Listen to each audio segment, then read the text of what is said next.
ఇదే అంశానికి సంబంధించి తాజా అప్డేట్ అందించడానికి మా ప్రతినిధి భార్గవ్ లైవ్ ద్వారా అందిస్తారు. భార్గవ్, చెప్పండి. ఇక సిరాజ్ సమీర్లకు సంబంధించి ఇప్పటికే స్లీపర్ సెల్ తయారు చేస్తున్నారు అనేసి ఇప్పటికైతే వ్యక్తమైంది.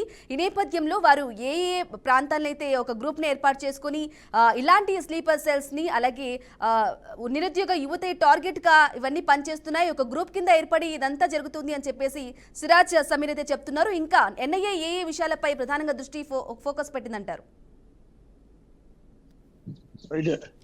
ఏదైతే ఈ నెల 16వ తేదీన ఉగ్ర దాడికి సంబంధించి పేలుళ్లకు బ్రహ్మి పేలుళ్లకు ప్లాన్ చేసిన ఏదైతే విజయనగరం జిల్లాకి చెందిన విజయనగరం కేంద్రంలో ఉన్న సిరాజ్ ను అలాగే హైదరాబాద్ లో ఉన్న ఇద్దరిని కూడా అటు ఏపీ తెలంగాణ పోలీసులు ఇద్దరు కూడా అరెస్ట్ చేసిన తర్వాత వారి ఇరువుని కూడా అన్నయ్య ఇటు పోలీసులు ఇద్దరు కలిసి మొన్న ఏదైతే స్పెషల్ కోర్టు ఎక్కడైతే ఉందో కోర్టుకు సంబంధించి కోర్టుని ఇప్పటికే వారిని కస్టడీకి కోరడం జరిగింది. వారికి 7 రోజులు రిమాండ్ విధించిన తర్వాత ఈ 7 రోజుల పాటు జరిగిన ఏదైతే విచారణకు సంబంధించి మొదటి 2-3 రోజులు కూడా సిరాజ్ కానీ అటు సమీర్ కానీ ఇద్దరు కూడా ఎటువంటి వివరాలు కూడా వెల్లడించడానికి చాలా వరకు కూడా మొగ్గు చూపలేదు, చాలా వరకు మౌనం పాటించిన పరిస్థితి. అయితే తర్వాత నుంచి కూడా దర్యాప్తు అంతా కూడా వేగవంతం చేసింది అన్నయ్య. అయితే నిన్న 11 గంటలుగా సాగిన ఈ విచారణలో ముఖ్యమైన విషయాలు ఏంటంటే ఇప్పటికే వారు స్లీపర్ సెల్ కి సంబంధించి స్లీపర్ సెల్స్ కూడా ఏర్పాటు చేశారని, అలాగే ముఖ్యంగా చూసుకుంటే కనుక ఆ స్లీపర్ ఏదైతే హైయింగ్ గ్రూప్ అనే గ్రూప్ కు సంబంధించి 20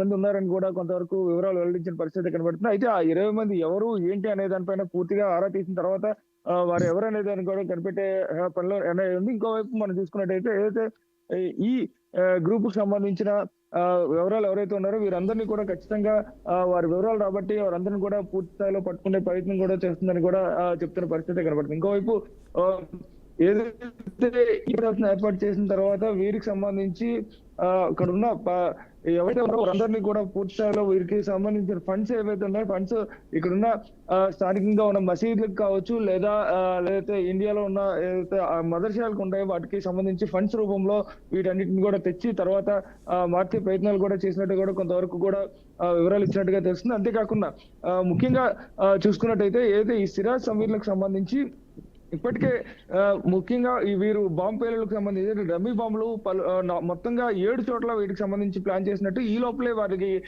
పోలీసులు అదుపులోకి తీసుకున్నట్టుగా తెలుస్తుంది. అయితే ప్రధానంగా చూసుకున్నట్టయితే వీరు బ్యాంక్ అకౌంట్ కు సంబంధించి ఇప్పటికే ఫ్రీజ్ చేసిన పరిస్థితి. సిరాజ్ కి సంబంధించిన అలాగే షమీర్ కి సంబంధించిన అలాగే సిరాజ్ కి సంబంధించిన ప్రతి ఒక్క కుటుంబ సభ్యుల బ్యాంక్ అకౌంట్లు అన్ని కూడా పూర్తిగా ఫ్రీజ్ చేసిన పరిస్థితి కనబడుతుంది. అయితే సిరాజ్ కి అకౌంట్ లో ఇప్పటికే 42 లక్షలకు సంబంధించి ఎక్కడి నుంచి వచ్చినట్టు ఆ గ్రూప్ కు సంబంధించిన పరిస్థితులు ఎక్కడి నుంచి అమౌంట్ వచ్చింది వారి దానికి సంబంధించిన అన్ని రకాల వివరాలన్నీ కూడా ఇప్పటికే బ్యాంక్ సమర్పించుకుని అనే దర్యాప్తులో ఏదైతే ఉందో ఆదేశించిందో. అయితే ఆ తర్వాత ముఖ్యంగా తన కుటుంబ సభ్యుల అకౌంట్ లో కూడా ఎక్కడి నుంచి అమౌంట్ వచ్చిందో పెద్ద మొత్తంలో అమౌంట్ వచ్చిందో వాటికి సంబంధించి వివరాలు కూడా ఇప్పటికే బ్యాంకులను కోరింది అన్నయ్య. అయితే మొన్న సిరాజ్ తండ్రి బ్యాంక్ లాకర్ కి సంబంధించి ఏదైతే విజయనగరంలో ఉన్న డిసిసి బ్యాంక్ లో ఉన్న బ్యాంక్ లాకర్ ని తెరవడానికి ప్రయత్నించారో అయినప్పటికీ కూడా దానికి సంబంధించి బ్యాంక్ ఎటువంటి అనుమతులు లేవు, ఇప్పటికే దాని పోలీసులు సీజ్ చేశారని కూడా చెప్పడం జరిగింది.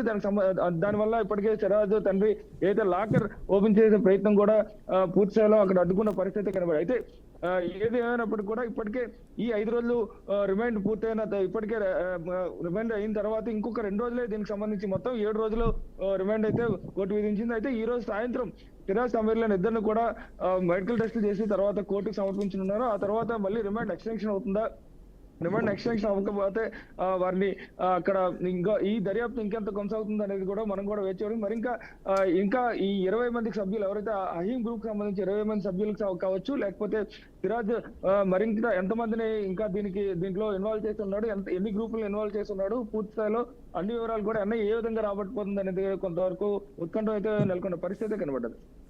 ఎస్ భార్గవ్, అలాగే చెప్పండి. ఇక 5 రోజులుగా విచారణలో ఇప్పటికీ కీలక విషయాలైతే వెల్లడించింది ఇక ఎన్ఐఏ. ఈ నేపథ్యంలో ముఖ్యంగా మాట్లాడాలంటే ఇక వరంగల్ కు చెందిన మోయిన్ అలాగే యూపీకి చెందిన బాధలపై కూడా వాళ్ళ పరిచయాలపై కూడా కూపీలాగుతున్నట్లుగా తెలుస్తుంది. మరి వారికి సంబంధించిన అప్డేట్స్ ఏంటి?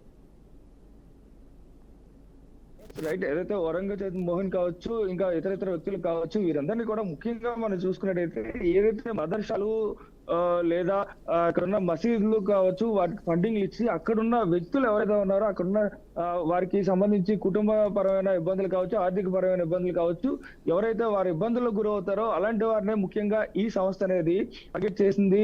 అంతేకాకుండా ఈ ఏదైతే ఈ సిరాజ్ సంబంధించిన ప్రతి యాక్టివిటీలో కూడా ఖచ్చితంగా ఐఎస్ఐకి సంబంధించి కూడా అన్ని రకాల సంబంధాలు ఉన్నాయనే దాని కోణంలో కూడా అనేది దర్యాప్తు చేస్తుంది. ఏదైతే ముఖ్యంగా మనం చూస్తాం ఐఎస్ఐకి సంబంధించిన సంస్థలు కావచ్చు, లేకపోతే ఇలాంటి సంస్థలు కూడా ఎవరైతే ఆర్థిక పరమైన ఇబ్బందులు పడతారో అలాంటి వారి పైన పేదవారు ఎవరైతే ఉంటారో మదర్సాలో చాలా వరకు కూడా పేద విద్యార్థులు చదువుతుంటారో అలాంటి వారు ఎవరైతే ఉంటారో వారందరినీ కూడా టార్గెట్ చేసి, అంతేకాకుండా ఏదైతే మతపరంగా ఎవరు ఎక్కువగా మొగ్గు చూపుతారో వారందరినీ కూడా మిస్గైడ్ చేసి వీరందరినీ కూడా పూర్తి స్థాయిలో అవగాహన లేని పరిస్థితిలో ఉంటారు. వారందరినీ కూడా పూర్తి స్థాయిలో వీరంతా కూడా ఆకర్షించుకొని పూర్తిగా వీరినే ఉగ్రవాదులుగా రూపొందించే ఎక్కువగా ప్రయత్నాలు చేస్తూ ఉంటారు. అయితే దీనికి సంబంధించి చాలా వరకు కూడా మరికొందరు కూడా ఉన్నారని కూడా సిరాజ్ చెప్పిన ప్రయత్నంలో కూడా ఉన్నదని కూడా చెప్తున్నారు. అయితే ఎన్ఐ పూర్తి స్థాయిలో దీనిపైన విచారణ సాగించి ఖచ్చితంగా ఇలా ఎంతమంది అయితే ఉన్నారో వారందరినీ కూడా పూర్తి స్థాయిలో పట్టుకొని ఖచ్చితంగా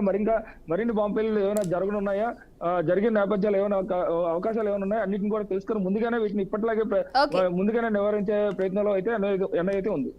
right Bhargav, thank you for the updates.